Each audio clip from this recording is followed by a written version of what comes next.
All right, so really quickly, I want to talk to you guys about this right here. This is called a gray card, and this is going to be the difference maker in making sure that your images are properly exposed and have the right color. So let's say, for example, right now, I have the image that is, the color's not right, right? So the color might be off a little bit. You don't know which way, but it might be off. If I have this, which is a gray card, right?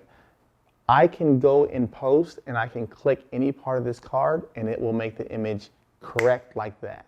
Now, there's a lot of things, a lot of ways you can use this. One way that a lot of photographers, and the most professional way to do it, is to actually take a photo of it with your camera before you start shooting on scene. By doing this, you can tell the camera that while we're here, this is what I want gray to be, and it'll allow all your pictures to be properly exposed. Sometimes this takes a lot of time because you're moving around constantly and the light's constantly changing.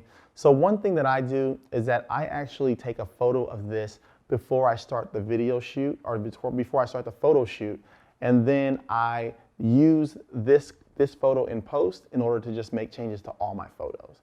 For me, that's how I do it. It seems to be a lot faster, but it's not necessarily the best way to do it or the most professional way. So you can do it any way that you want, but just know that this is a very, very valuable tool. I think that everyone should get one if you're gonna want your proper colors to be exposed. Now, a lot of these DSLR cameras, they have something called white balance or auto white balance, which is something that is useful in a lot of cases, but sometimes the auto white balance can get confused and it might make the colors not quite right. This makes sure that you get the right color every single time. So with that being said, please go get a gray card. You can get them used for anywhere from $8 to $12. This one's a professional one and it costs about $35.